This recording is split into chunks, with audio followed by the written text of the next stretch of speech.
কতটা নির্লজ্জ, মেরুদণ্ডহীন এরকম নেতা মন্ত্রীরা ক্ষমতায় বসে বসে বিগত 53 বছর ধরে একই দৃশ্য কিন্তু আমরা দেখে যাচ্ছি। আসসালামু আলাইকুম। ভিডিও শুরুতেই আমি আমার ব্যক্তিগত জীবনের একটা ঘরোয়া ব্যাপার আপনাদের সাথে শেয়ার করতে চাই। আর তা হলো, মহান আল্লাহ তাআলা দয়া করে আমার মতো এই পাপী গোলামকে দিয়ে একটি ভালো কাজ করিয়েছেন। আর সেটি হচ্ছে যে আল্লাহ তাআলা আমার উসিলায় একটি হাফিজিয়া কওমিয়া মহিলা মাদ্রাসা আল্লাহ করিয়েছেন। আলহামদুলিল্লাহ। এই মাদ্রাসাটি আমার বাবার বাড়িতে হয়। মাদ্রাসাটি মূলত আমার মাই পরিচালনা করেন। তো যেদিন এই মাদ্রাসাটি আজ থেকে 2 বছর আগে পথ চলা শুরু করে, সেদিন আমার আম্মা পরিবারের সবাইকে ডেকে একটি সিদ্ধান্ত জানান। আমাদের বাড়ির ঠিক খুব কাছে, অর্থাৎ বাড়ির উপরেই বলা চলে। এটি আবাসিক মাদ্রাসা হয়, রান্না বান্না করতে হয় ছাত্রীদের জন্য। তো সেদিন আম্মা জানালেন যে আজ থেকে আমাদের ঘরে আলাদা কোনো রান্না হবে না, অর্থাৎ মাদ্রাসা ছাত্রীদের জন্য যে খাবার রান্না করা হবে সেই একই খাবার আমরা ঘরের মানুষও খাবো। তো সেদিন প্রশ্ন করেছিলাম আমার মাকে যে এরকম একটি সিদ্ধান্ত কেন। আম্মা সেদিন বলেছিল যে এই যে মাদ্রাসায় পড়ুয়া বাচ্চাগুলো, এটি আল্লাহর পক্ষ থেকে এক একটা নেয়ামত, আমানত আমাদের জন্য।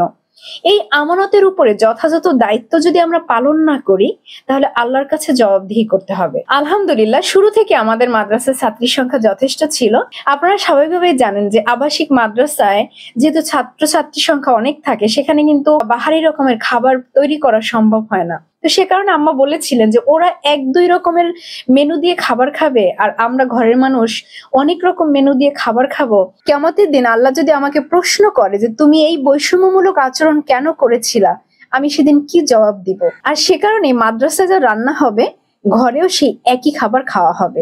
একই কাজ আমার মা বিগত এই প্রায় 2 বছরের বেশি সময় ধরে করে আসছেন। মজার বিষয় হচ্ছে, আমাদের পরিবারের যে খাবার খরচ, সেই খরচটা আম্মা মাদ্রাসার ওই খরচের সাথে এক করে বাজার টাজার করে থাকেন। অকেশনালি ভিন্ন ব্যাপার, আর মেহমান আসলে আতিথেয়তার জন্য যে আয়োজন করা, সেটা ভিন্ন ব্যাপার, সেটা করে থাকেন আলাদাভাবে। কিন্তু ইন জেনারেল আমাদের মাদ্রাসার বাচ্চাদের খাবার এবং ঘরের খাবার একই রকম মেনু হয়ে থাকে। অনেকেই হয়তো ভাবছেন যে আমরা মহান খুব বড় কাজ করছি, সেটাকে ঢাকঢোল পিটিয়ে জানানোর জন্যই এই বিষয়টি আপনাদের সাথে শেয়ার করা।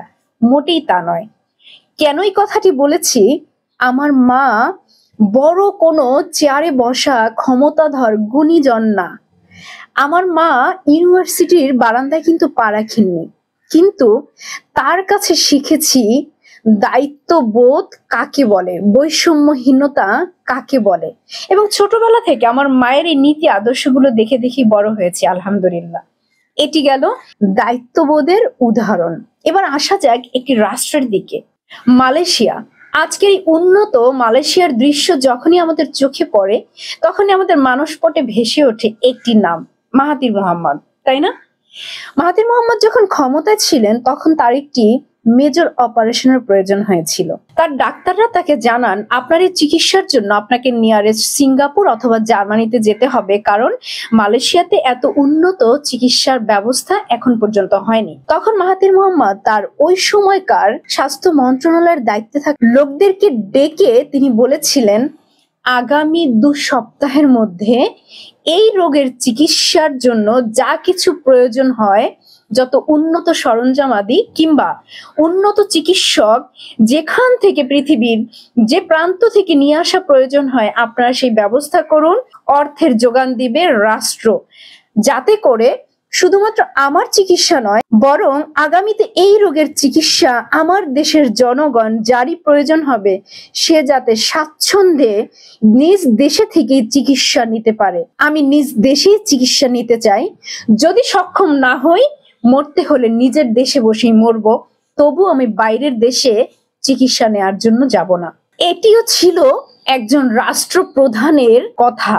কতটা মেরুদণ্ড টনটনে হলে, শক্ত হলে, নিজ দেশের প্রতি দেশপ্রেম থাকলে, মানুষের প্রতি ভালোবাসা থাকলে এরকম শক্ত স্টেটমেন্ট দিতে পারে এবং যথাযথ সময়ে প্রয়োজনীয় পদক্ষেপ নিতে পারে। এবার আসুন আমাদের বাংলাদেশের চিত্র। এই স্বাধীনতার 53 বছরের পরেও আমাদের বাংলাদেশের চিকিৎসা ব্যবস্থা কোথায়, এই নেতা মন্ত্রীরা কি করে থাকেন? আমরা দেখেছি বিগত সময়ে আওয়ামী লীগ বিএনপি বলে কথা নয়, প্রতিটি রাজনৈতিক দলের মন্ত্রী, এমপি, আমলা অর্থাৎ বড় বড় মাথাওয়ালা চেয়ারে বসা সেই ক্ষমতাধর নেতা নেত্রীরা যখনই তারা হাঁচি কাশি কিংবা জ্বর ঠান্ডা জ্বর ছোট কিংবা বড় যে কোনো রোগ হলেই উন্নত চিকিৎসা নেয়ার জন্য তারা পাড়ি জমিয়েছেন সিঙ্গাপুর, থাইল্যান্ড, ইন্ডিয়া কিংবা অন্যান্য উন্নত দেশে। আর যখনই তারা চিকিৎসা নেয়ার জন্য দেশের বাইরে গিয়েছেন তখনই সাংবাদিকদের ডেকে ডেকে আবার খবরের হেডলাইন করেছেন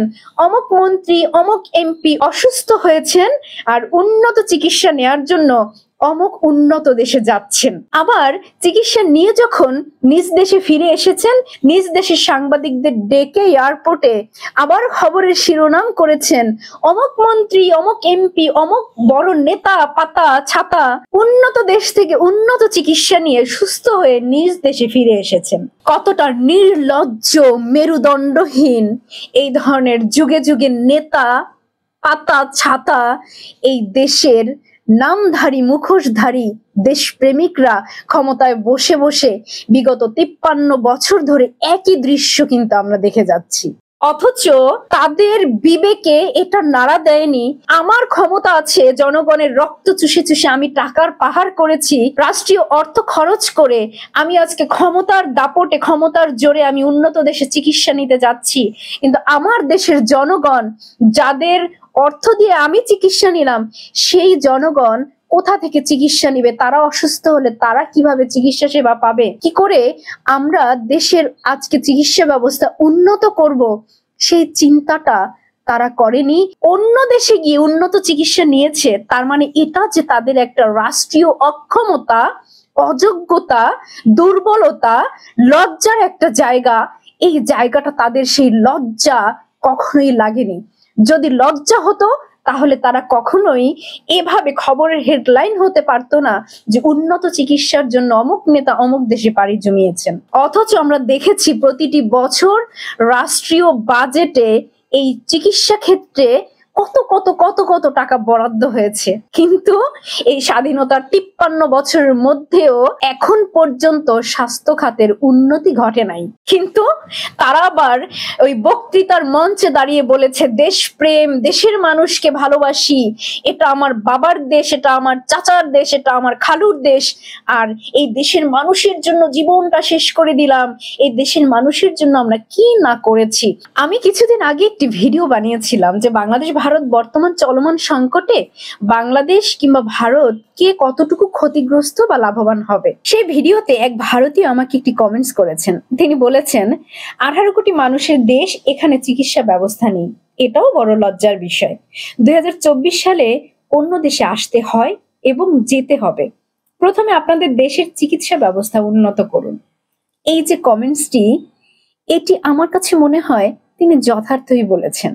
কারণ কি, এছাড়া আমরা কিন্তু দেখি যে বাংলাদেশের মানুষ ভারতে চিকিৎসা নিতে গিয়ে কতটা লাঞ্ছিত হয়, অপমানিত হয়, কতটা লজ্জার মুখোমুখি হয়। আর প্রতিনিয়ত তো আমরা এই ভারতে চিকিৎসা নেওয়ার জন্য অপমান অপদস্থ আমরা হচ্ছি। বিগত কয়েক মাস ধরে তো আরো চরম মাত্রায় হচ্ছি যে ভারতীয়রা যদি আমাদেরকে চিকিৎসা না দিত আমরা তাহলে মারা যেতাম, আমরা তাহলে কোনো ধরনের চিকিৎসা পেতাম না, আমাদের লজ্জা নেই, শরম নেই। এমনকি কিছুদিন আগে কি করেছে, ভারত চিকিৎসা দিবে না বাংলাদেশিদের, এই মর্মে তারা ঘোষণাও দিয়ে দিয়েছে। এরপরেও অনেক বাংলাদেশিরা নির্লজ্জের মতো চিকিৎসা নিতে গিয়েছে, লাঞ্ছিত হয়ে অপমানিত হয়েছে। যথার্থই তো, কারণ যেখানে আমাদের বাংলাদেশ স্বাধীনতার 53 বছরের মধ্যেও চিকিৎসা ব্যবস্থাকে উন্নত করতে পারে নাই, সুতরাং ঝাঁটা পেটা লাথি পেটা যাই করুক না কেন আমাদের তো সেই ভারতের কাছে চিকিৎসা নিতে যেতেই হবে। এটা আমরা জাতি হিসেবে আমাদের জন্য কতটা অপমানের, কতটা কষ্টের, সেটা আমরা এখন পর্যন্ত উপলব্ধি করি না। যদি উপলব্ধি করতাম তাহলে হয়তো এতদিনে আমাদের চিকিৎসা ব্যবস্থা উন্নত হতো। আমার মুখের কথা বিশ্বাস করার দরকার নেই, রিপোর্ট কি বলছে একটু আসা যাক। বলা হচ্ছে প্রতি বছর 25 লাখ বাংলাদেশি রোগী ভারতে গিয়ে 60,000 কোটি টাকা অপচয় করে। এর পেছনে যদি অনেকগুলো কারণ বলেছেন, কারণগুলো একটু পরে আসি। এছাড়াও এই 15 ডিসেম্বর 2024 এই তারিখে একটি রিপোর্ট হচ্ছে বাংলাদেশিরা বিদেশে চিকিৎসা নিতে বছরে $500 কোটি খরচ করেন। এই কথাটি কে বলেছেন? বলেছেন বাংলাদেশ ব্যাংকের গভর্নর আহসান এইচ মনসুর। গত 15 ডিসেম্বর রাজধানীর একটি হোটেলে policy research institute of Bangladesh PRI ও বিশ্ব ব্যাংকের যৌথ উদ্যোগে আয়োজিত cross border data flow Bangladesh perspective শীর্ষক কর্মশালায় তিনি এ কথা বলেন। গভর্নর বলেন, চিকিৎসার জন্য বেশিরভাগ বাংলাদেশি ভারত ও থাইল্যান্ডে যান, কারণ এসব দেশের স্বাস্থ্য ব্যবস্থা বাংলাদেশের তুলনায় উন্নত। তবে এই খরচের বড় অংশ আনুষ্ঠানিকভাবে পাঠানো হয়, যা দেশের ব্যালেন্সের পেমেন্ট বা বৈদেশিক লেনদেনের উপরে যথেষ্ট চাপ তৈরি করে। এবার আসুন, এই যে বছরে $500 কোটি বাংলাদেশিরা বিদেশে চিকিৎসা নেওয়ার জন্য খরচ করে, এই চিকিৎসা ব্যবস্থাটা যদি নিজ দেশের মানুষ পেত, তাহলে এই অর্থনীতিটা বাংলাদেশের অর্থনীতিতে কি প্রভাব ফেলতো? নিজ দেশের টাকা নিজ দেশেই থেকে যেত, তাহলে কতটা উপকার হতো? বাংলাদেশের মানুষের সময় নষ্ট হতো না, অর্থের অপচয় হতো না, জীবনের কষ্ট হতো না, আরো অনেক অনেক দিক থেকে বাংলাদেশের মানুষ বেঁচে যেত। আর তাহলে আজকে এই প্রতিবেশী দেশ ভারতের কাছ থেকে কথায় কথায় শুনতে হতো না যে বাংলাদেশিদের যদি ভারত চিকিৎসা না দেয়, তাহলে বাংলাদেশ চিকিৎসা না পেয়ে মারা যাবে, তারা পথে বসে যাবে, রাস্তাঘাটে পড়ে মারা যাবে। এই অপমানের মুখোমুখি আমাদের হওয়ার কোনো প্রয়োজন হতো না। এখন প্রশ্ন হচ্ছে, এটা কি বাংলাদেশ চাইলে পারতো না? এটা কি চাইলে সম্ভব নয়? কি এমন জাদুমন্ত্র আছে যেটা দিয়ে আজকে ভারত, থাইল্যান্ড, সিঙ্গাপুর তারা চিকিৎসা ক্ষেত্রে এতটা উন্নত, আর আমরা কেন উন্নতি করতে পারলাম না? এর পেছনে যদিও বা আমরা অনেক রকম ব্যাখ্যা করব। যদিও এর পেছনের কারণ হিসেবে বলা হয়েছে ভারতের মেডিকেল ট্যুরিজমের ফাঁদ, এদেশের বাংলাদেশের হিন্দুবাদী ডাক্তারদের ষড়যন্ত্র এবং কিছু লোকের অজ্ঞতা ও তথাকথিত স্ট্যাটাস প্রবণতা এবং হিন্দু বিদেশি ইমানে চেতনা না থাকা, ভারতের সেবাদাস পতিত সরকারের ভারতের কুপরামর্শ দেশের চিকিৎসাকে স্বয়ংসম্পূর্ণ, স্বচ্ছ ও সমৃদ্ধ হতে দেয়নি। অবিলম্বে চিকিৎসা খাতকে সমৃদ্ধ ও দুর্নীতিমুক্ত করতে হবে, অন্যথায় বাংলাদেশ কি হবে? এভাবে অন্ধকারে পড়ে থাকবে। আমরা জানি, হ্যাঁ, বাংলাদেশের চিকিৎসা ব্যবস্থা উন্নত না হওয়ার পেছনে ভারতের অনেক চক্রান্ত রয়েছে। এখন প্রশ্ন হচ্ছে, আমাদের কি নিজস্ব মেরুদণ্ড নেই? আল্লাহ কি আমাদের বিবেক বিবেচনা দেয়নি? অন্য দেশ ফাঁদ পাতবে আর সেই ফাঁদে বারবার পা দিব, আর আমরা এভাবে পিছিয়ে থাকবো, অন্যকে দায়ী করব। এটাও এক ধরনের অযোগ্যতার ব্যাপার, এটাও এক ধরনের লজ্জাজনক ব্যাপার। আরো একটা ব্যাপার আমাকে ভীষণ রকম কষ্ট দেয়, যে আজকে যখন আমরা জানান দিই আমরা উন্নত চিকিৎসার জন্য আমাদের বিদেশ যাওয়া প্রয়োজন, নিজ দেশের চিকিৎসা উন্নত না, সেটিকে আমাদের এই বাংলাদেশের যে চিকিৎসকরা রয়েছেন তাদের দিকে কি আঙুলটা আসে না? তাদের ভেতরে কি একটু বিবেকবোধ নাড়া দেয় না? আজকে বাংলাদেশের চিকিৎসা ব্যবস্থা মানেই আমরা জানি কসাইখানা। ডাক্তারের কাছে যাওয়া মানেই যদি সামান্য জ্বরও হয় তাহলে 10টা টেস্ট, 20টা ওষুধের লিস্ট, অর্থাৎ ওষুধ কোম্পানির মুনাফা, ওই ডায়াগনস্টিক সেন্টারগুলোর মুনাফা।